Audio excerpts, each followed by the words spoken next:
My Mark Sandoval, and I've talked to a lot of you. I've met a lot of you. I've only been here a little over 7 months, and what I found is I talked to a lot of people, and if you've heard me talk, you know that I'm new to the harbor. I'm not new to the industry. I've spent most of my life in the industry, but I'm new to this harbor, and I didn't know a lot about it when I got the position.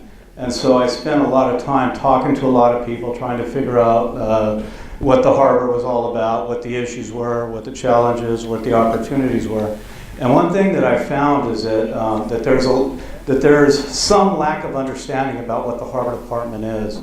You know, a lot of you know that there are more than one agency that are out here with our fingers in the management. We're the county, so we're the county employees, and we are running the harbor.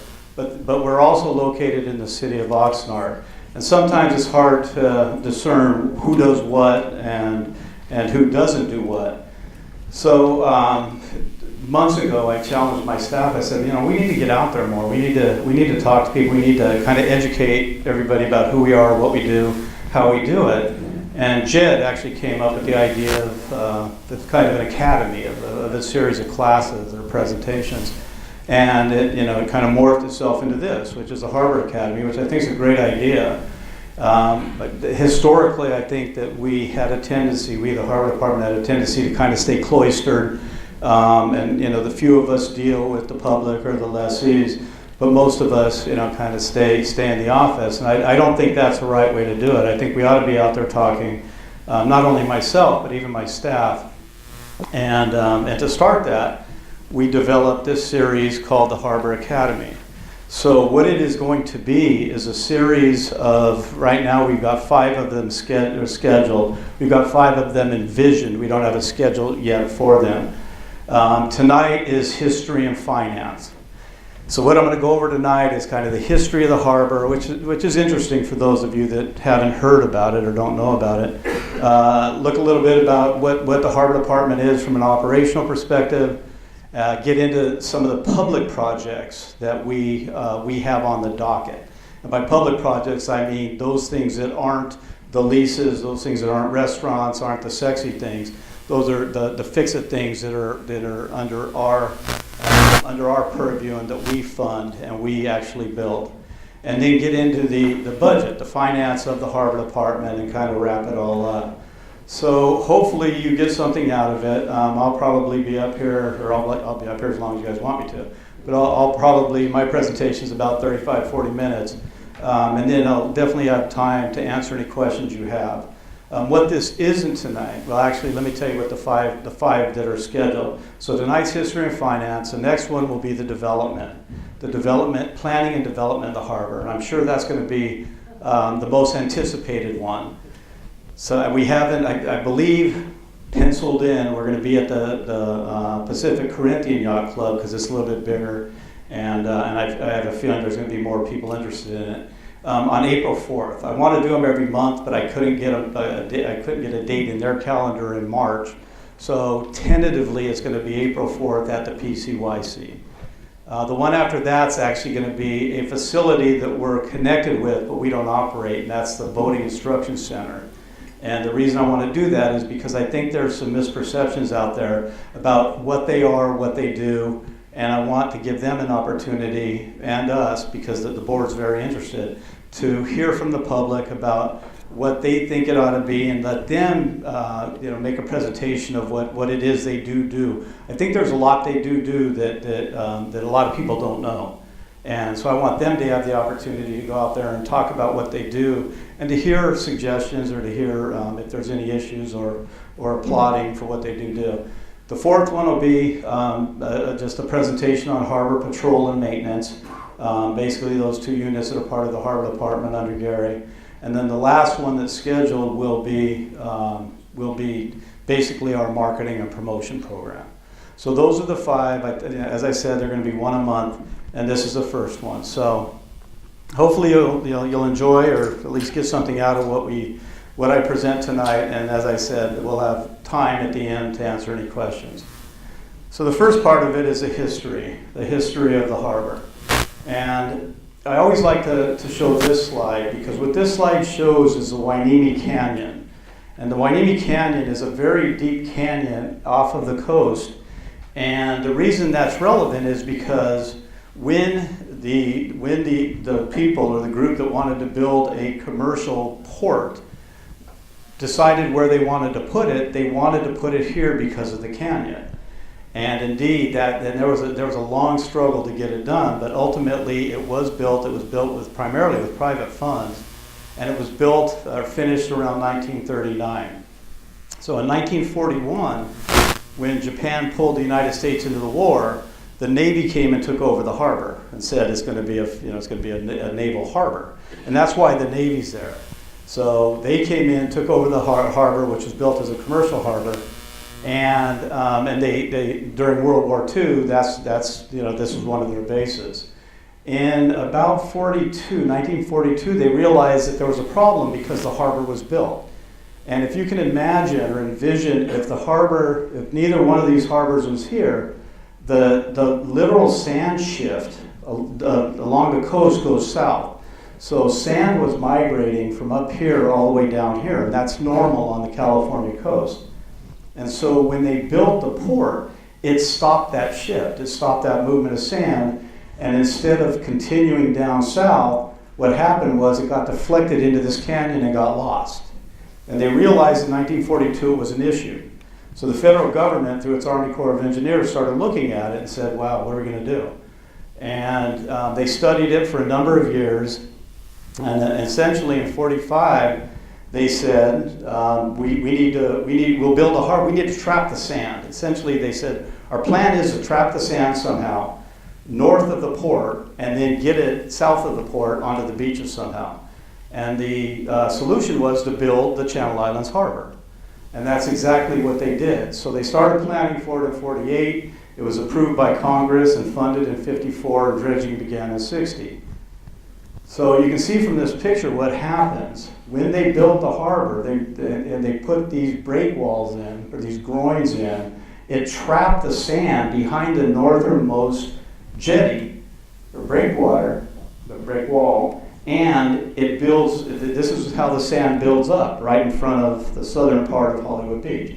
And it builds up, and every 2 years, the federal government funds and the Army Corps of Engineers manages the movement of the sand from the sand trap, and they basically vacuum it with a dredge and vacuum it all the way and put it on the beaches in Port Hueneme, the city of Port Hueneme. But the harbor was built for that reason. The harbor was built because the port had stopped the sand shift south, and that was the solution, and it's worked. It's worked ever since, and every 2 years, I know it's kind of a pain to put up with the dredging, but every 2 years, the federal government comes and they move the sand from basically Hollywood Beach down to the beaches in the city of Port Hueneme. And that created the Channel Islands Harbor.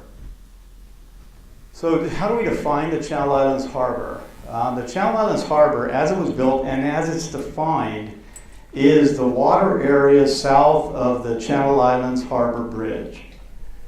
And that's what was built in the 1960s. From that point to now, there's been more development moving north of the bridge. And in the early 2000s, well, Mandalay Bay actually predated it. Mandalay Bay, parts of it go all the way back to almost when the harbor was built. But in the 2000s, Seabridge and Westport were both built. And so taken together, those three residential areas and the water that they abut are called the Oxnard Waterways. And granted, the Oxnard Waterways are part of the water system of the harbor, but by definition, the Channel Islands Harbor is just everything south of the bridge.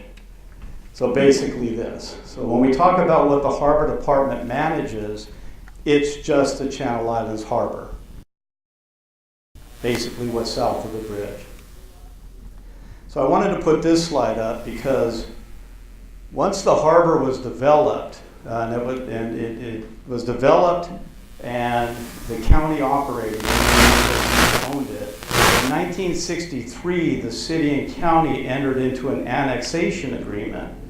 And what that annexation agreement called for was that the land around the harbor would be annexed to the city of Oxnard.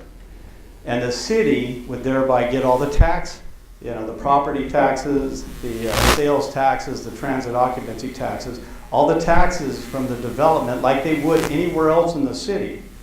And what the city would do was they would provide the utilities, they'd do all the underground utilities and provide utilities, and they would maintain the public areas around the harbor, which includes the parks, the parking lots, the public restrooms, and all the lighting. So that, by agreement, that's what the 63 Annexation Agreement said. What it also said was that the county of Ventura would be the body that continued to develop the harbor. So even though it was in city, it became part of the city. The 63 agreement said that the county of Ventura would be the one that developed the harbor. And you'll hear about issues that agreement's caused, some tonight and then some next month. But that annexation agreement was written in 1963. So operationally, I'll talk a little bit about what the Harbor Department is from an operational perspective. So we're an enterprise operation. And what that means is that we are run like a business and we have to stand alone. Now we're part of Ventura County, but because we're an enterprise, the revenues we develop in the harbor have to be sufficient to fund all of our operations. And it's not only, it's our operations, day-to-day operations, but it's also any public infrastructure rehab that needs to be done. We have to fund that. So as we're operating, we have to ensure that the revenues are sufficient to do that because we're an enterprise. We have approximately 2,200 boat slips in the Channel Islands Harbor. Now, as you know, north of the bridge in the Oxnard Waterways, there's also boat slips. And between those boat slips and what's launched, we're looking at about 4,000 slips and boats that are using Channel Islands Harbor. We have 32 ground leases. And what a ground lease is well, let me take you back to the history. So when the harbor was developed, the first harbor director was named Tom Vogt. And him and the board at the time made a decision that the harbor would be a pay-as-you-go. In fact, those are the words they used, pay-as-you-go. Essentially what they said is instead of using county money or harbor department money to develop around the harbor, what they would do is that they would invite private investment to make the investment in the land around the harbor and the marinas in the harbor. And then the county or the harbor department would pull a little bit of money from those leases, but they would give long-term leases. The developers would come in and develop all the property, and then they would operate them, and the county would just get a piece of it. And that was envisioned back in the 1960s, and it's still what we do now. And what do we have? The ground leases we have marinas, I think 7 marinas. We have restaurants, retail and offices, boat yards, boat storage. There's apartments, there's condominiums, hotels, or one hotel right now. Commercial fishing, sport fishing. The fuel dock we run ourselves. We run it off with a concessionaire. And all of those businesses are creating revenue for themselves as a business, but they're also, some of that revenue is coming to us to run the harbor.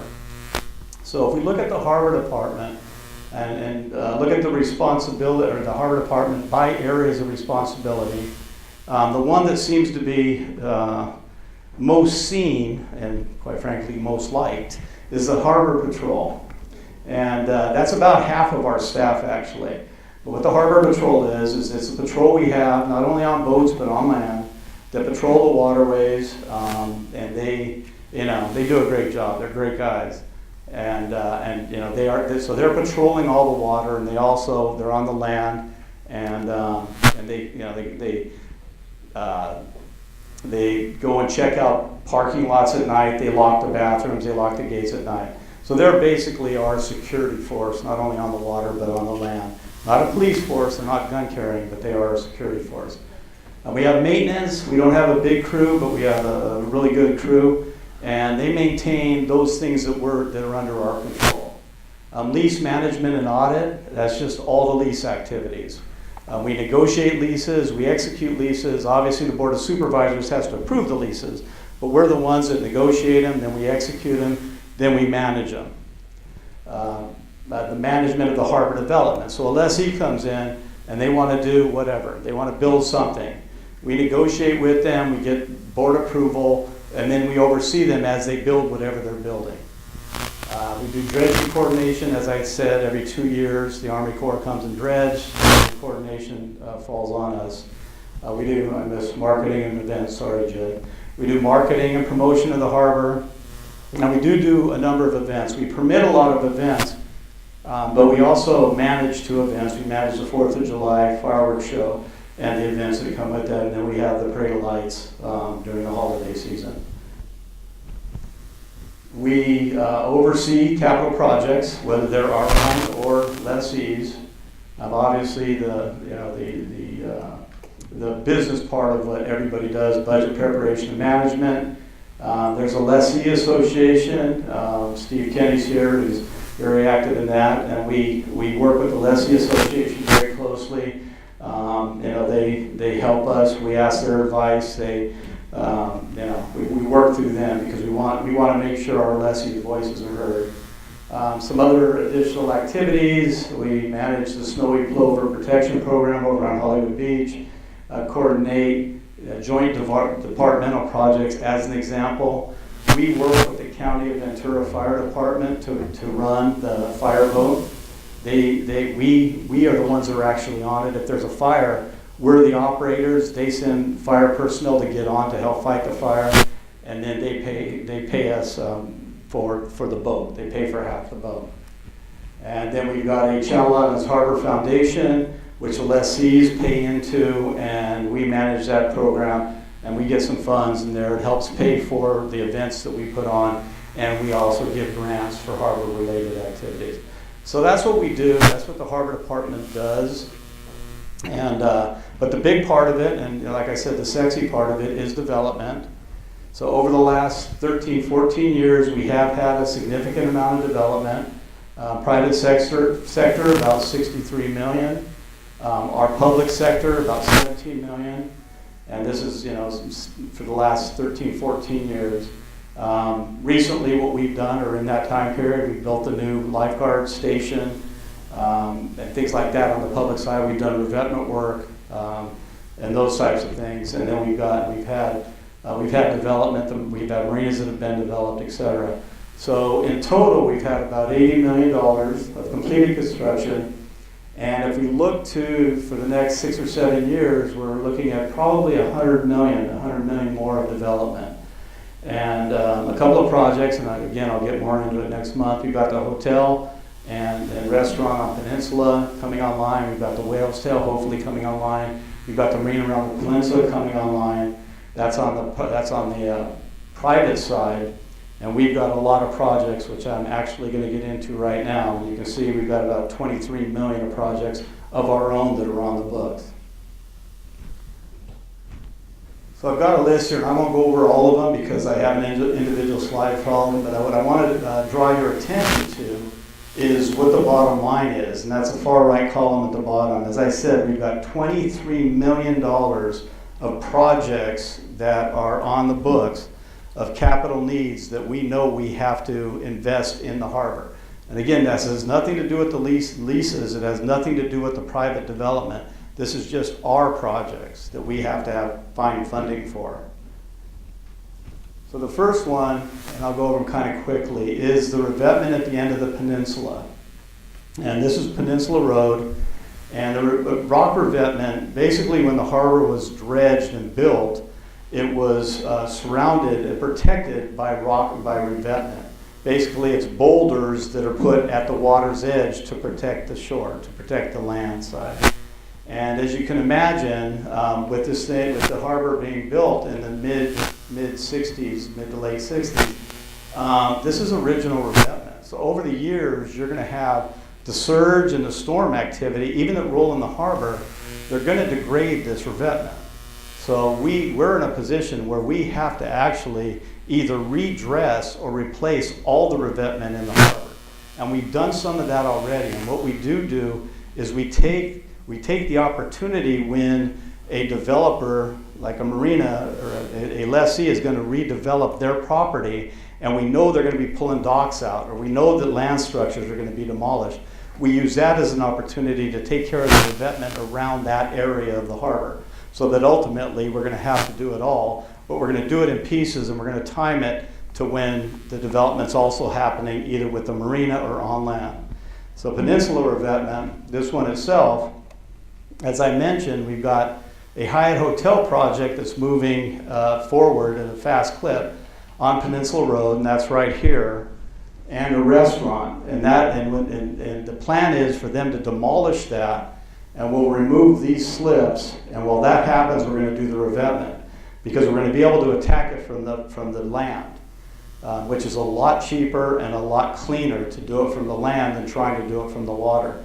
In addition, this marina is going to be rebuilt, so we're going to work around the rebuild and do it while they're removing slips, or even if they have to remove some slips. But we're going to get to it from the land, and between the hotel project, the revetment project, and the marina project, we're just kind of coordinating all that so we can get it all done. Whale's Tail, another one that's moving very, very rapidly, and the lease should be to the board within the next couple of months. Our end of it is the Board of Supervisors, because it's a mess. I mean, I know you know it's a mess because you see it from the outside. Anybody that's seen it from the inside would say, wow, the outside looks great compared to the inside. Believe me, it's a mess. And so as a result, the board has approved us putting $500,000 in the project ourselves. And so that's funding that we've got and have to come up with. The Kitty Beach surge wall, that's right there on the, I guess that would be north side of Kitty Beach. What that does is it protects the surge that comes rolling into the mouth of the harbor from deflecting into the harbor and doing more damage to the structures and to the revetment. You can see from the pictures on the top, I mean, that thing's way past its life. And so we're going to have to replace that. And then what we're going to do is we're going to build a wall next to it and then remove that wall. And we're towards the end of the engineering for that. And we estimate that's going to cost $1.5 million. Fireboat replacement, our end of it is 50%, as I indicated. That's estimated to cost $750,000, so we're going to have to fund $375,000 of it. Bahia Revetment, another revetment project. That's over there by the Pasmar Select at the end of Harbour. And the reason that's on the docket in the near future is because the same thing. These marinas are going to be removed to be rebuilt. And like I said, it's easier to rebuild, to do the revetment from when the marina is gone. In this case, we won't even have the opportunity to do the work from the land, which makes it, we're going to have to do it from the water because the apartments are there, which makes it about the cost is about 50% more to do it in the water as opposed to on land. So we try to do it on land whenever we can. We're not going to have that opportunity here because of the apartments. So we estimate that's going to cost about $1.5 million. The Harbor Administration Building, huge number, big project. We're right now kind of at the mercy of construction costs. We've seen, not only the whole Southern California has seen construction costs just blow up on us. And 6, 7, I think this was started 10 years ago. We had estimated it was going to be about $4.5 million. A couple of years ago, we said it was going to be $6.5 million. We bid it out, and it's $8 million to build it.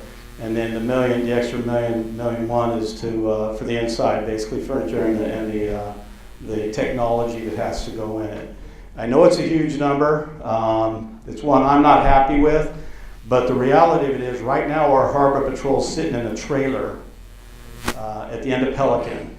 They have no restroom facilities. They've got no room for emergencies. They've got no shower facilities. And the Harbor Patrol can't live like that for very long. The administrative staff's also in trailers, and the parcel we're on, the Coastal Commission's given us only a couple of years to be there, so we're forced to do something. And I'll show you what we're going to recommend is that we're going to actually borrow most of this, and I can show you how it flows through our financial statement later. But that is a big project and one that we're just desperate for. Santa Barbara Park, I know that's one that's on the top of everybody's mind. That's about $1.5 million right there under the bridge. We're kind of designing it. And it's kind of like the Santa Barbara Island, and that's $1.5 million. And in addition, the revetment next to it, we're estimating about $1 million. So we're going to have to do that revetment as well. Pasmar revetment, that's that line right along the Pasmar apartments. Again, this is a project where we're not going to have the opportunity to do the work from the land because of the apartments. And so we're going to have to do it from the water, and we're going to time it with the replacement of those slips as well. But we're estimating that at $1.5 million. The Pacific Corinthian revetment around the Pacific Corinthian Yacht Club. We've been working with the Pacific Corinthian Marina because we've got to do that, and there's going to be a point in the future, not the real near future, where they're going to actually be doing docks also, be replacing docks. So we're going to kind of time it to that. Again, we estimate that at $1.5 million. Peninsula Park revetment, if you go to the concerts on the Saturdays in the summer and go down to the water's edge, you can see how those rocks have all sloughed into the water. Again, another $1 million. Peninsula Park restroom. Again, if you've gone to the concerts in the park and used that restroom, I apologize. I think it should have been replaced 10 years ago. I will say this though, Harbor Department can't really take all the blame on that one, because according to that 1963 Annexation Agreement with the city, to replace assets in their areas, which public restrooms are their area, it was supposed to be a 50-50 split. So we've got it on our schedule, and we've got it on our capital schedule to pay for the whole thing, because we're estimating it'll be $1 million. We just don't know when we're going to get to it. It's because it's last doesn't mean it's the lowest priority. I know it's a high priority, but we've got a lot of high priorities. So total capital needs $23 million. And how much money do we have for these capital needs? We have $9 million. That's our reserve. That's our usable reserve to attack these projects. And that's an issue. Obviously, that's an issue. So before I go any further, I'll back up and talk about actually the finance of the Harbor Department. So if you look at this pie chart, it'll give you an idea as to where our revenue is generated. So roughly 50% of our revenue comes from those ground leases. And not only the leases on the ground, but the leases in the water. So the marinas, the Emporium Landing, all of those businesses, the harbor landing, everything, the restaurants, they all feed into that 50%. It totals about $4.5 million a year. Now, one point I wanted to make, because I mentioned that there's misperceptions out there. One of the misperceptions is that there's a harbor tax. There is no harbor tax. There can't be. A tax has to be voted by the voters. What it is, and remember, back in the mid-'60s, the county decided to go with a pay-as-you-go. And pay-as-you-go, we were bringing private developers in to develop around and in the harbor. And the way that the county got money from that, because the tax revenue was primarily going to the city, but the way that the Harbor Department got money for that to run the Harbor Department and to accumulate for all these projects, such as the ones I've showed you, is that we enter into leases where a percentage of the revenue, of the gross revenue, regardless of what you're doing, a percentage is paid to the county. So why it's been called a tax, I think, is just, well, probably to blame us. But the reality of it isn't a tax. It's a way for us to develop the revenue to run the Harbor Department and to repair the harbor.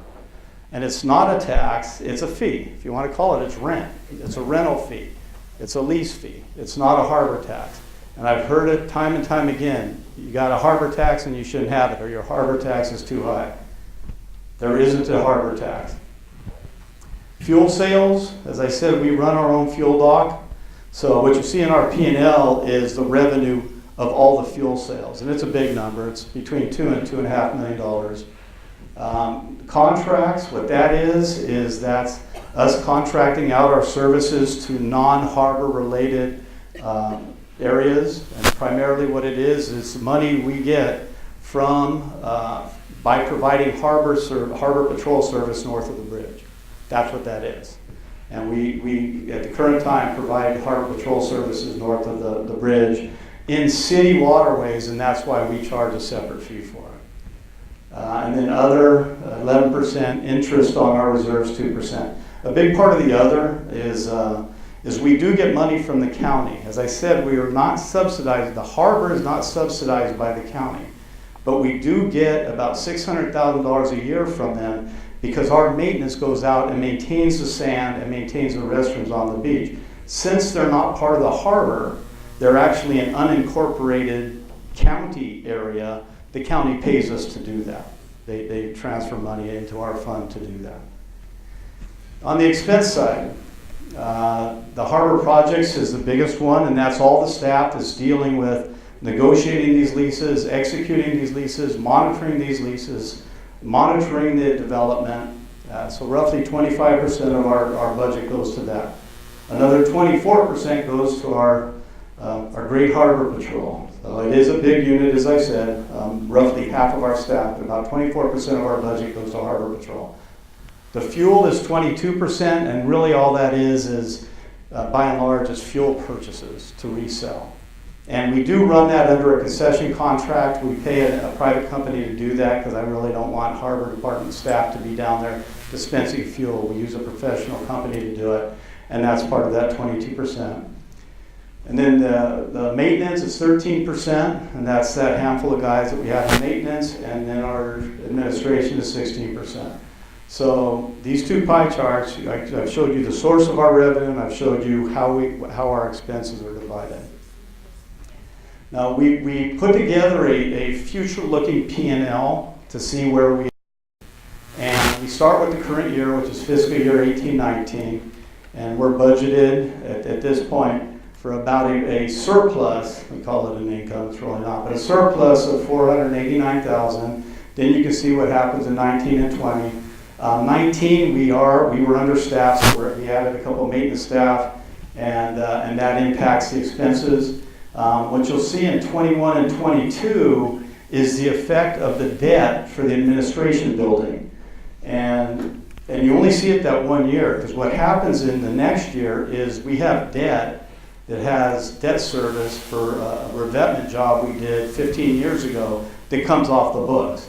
So really, when we go to, if we get approval to borrow for the administration building, it's kind of matched with this debt service that's falling off the books in 21, 22. But you can see that we are, with the exception of that 1 year where we're paying double debt service for 2 different projects, we are generating a surplus. That surplus goes into our reserves, and then we use those reserves to invest in those public projects that are on that $23 million list. So I showed you the list again, and you can look in there. So what we've done is we've anticipated, knowing what we have in the bank, knowing what we have in reserves, we've determined what years we think we're going to actually invest in these projects. So the Peninsula revetment, the restaurant subsidy, those are going to happen this year. The Kitty Beach surge wall, the fireboat, half the fireboat, the Bahia revetment, those are all scheduled for 2020. And then we get into the administration building. Again, that's misleading because we're not using all that cash. It's just a piece to pay for basically furniture and technology. And the Santa Barbara Island Park and the Santa Barbara Island Park revetment, that's all 2021. And then we kind of take our cash down to where we don't have enough to really address any more projects for a couple of years. And then we get to the Pasmar revetment in 2025. And then the last three, which are the 2 revetment jobs and the Peninsula Park replacement, we haven't determined what year we could do those. But those are the years that knowing where we are, knowing our P&L, and knowing how much they cost and how much we have available every year. That's our plan. That was our plan. What happened, and was well chronicled over the last couple of weeks, was that we took a budget adjustment item to the Board of Supervisors because back in July of last summer, well, let me take a step back. The 1963 Annexation Agreement, as I said, called for the city of Oxnard to do all the maintenance of the public areas in the harbor. And they worked, the city and county worked for many years to try to develop a replacement agreement, because that agreement that was actually executed in 1963 had a 50-year expiration date. And I actually asked the first harbor master, I said, why would you put an expiration date? He goes, you know what, Mark? It just looked so far into the future, it didn't really matter. I said, well, yeah, the future's now. Thanks.